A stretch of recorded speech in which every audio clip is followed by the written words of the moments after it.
pertemuan kali ini kita belajar kimianya akan mempelajari aldehid, lanjutan dari kemarin keton. Aldehid atau alkana dengan rumus umumnya CnH2nO. Tetapi untuk membedakan aldehid dari keton, maka kita harus menuliskan rumus molekulnya, di mana rumus molekulnya yaitu RCOH. Ini untuk gugus fungsi untuk membedakan dari keton. Kalau keton berarti RCOR. Jadi untuk aldehid RCOH. Di sini kita melihat COH. Otomatis COH di sini akan selalu ada di nomor 1. Alkana yang paling sederhana yaitu HCOH.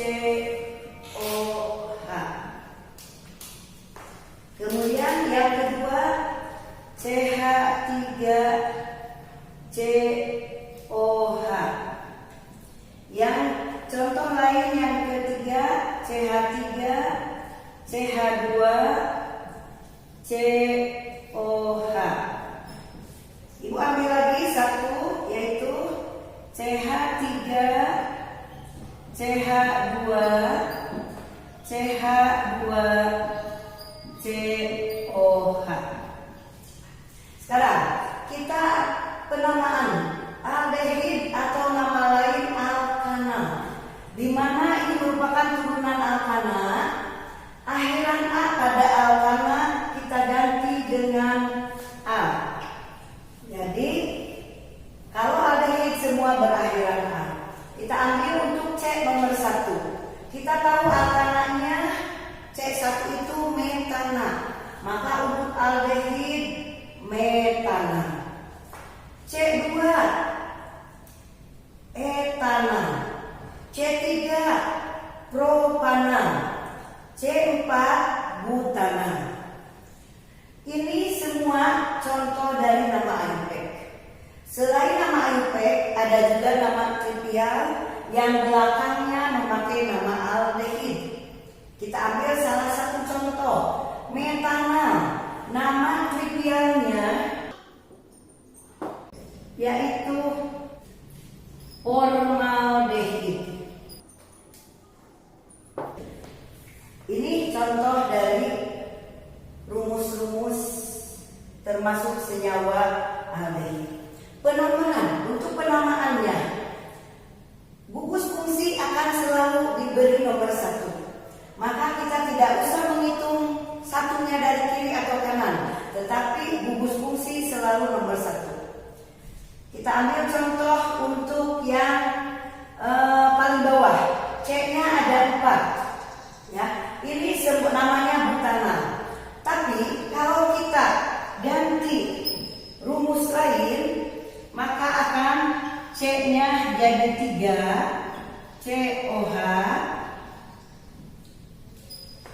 Di sini C yang satu pindah ke jadi cabang, yang ini CH3.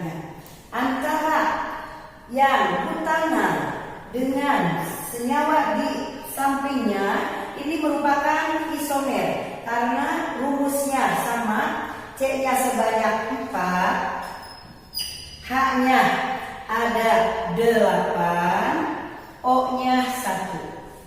Kita beri nama, kalau yang ini namanya butana. Tapi ketika ada cabang, kita tidak menghitung dari kiri atau kanan. Pokoknya gugus fungsi ini selalu di nomor 1. 1, 2, 3.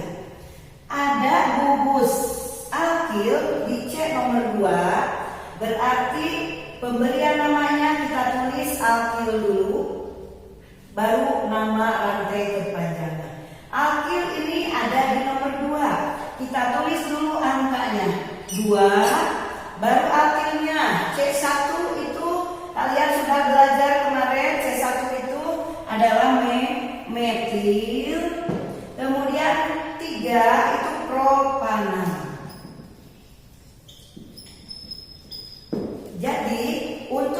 isomer aldehid itu dimulai dari C4H8O, yaitu sebanyak ada 2 isomer, yaitu sebagai butanal dan sebagai 2 metil propanal.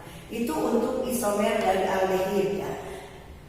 Jadi semakin naik satu atom karbon itu akan 2 kali lipat.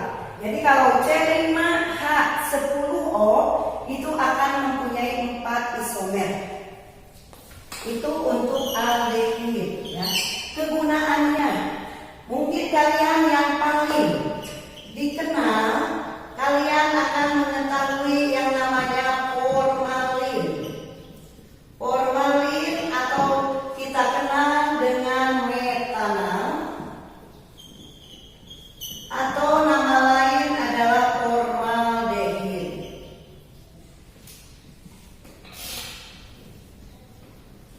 Ini sudah tidak asing di telinga kita. Kalau kita mendengar formalin, pasti kalian akan langsung, oh itu pengawet. Tapi di sini kita jangan salah menggunakan. Di sini formalin sebagai pengawet pada mayat, ya, mayat atau hewan-hewan yang diawetkan, ya. Jangan sampai kita salah digunakan di makanan. Ini yang paling banyak. Jadi kegunaan yang paling utama dari aldehid adalah formalin.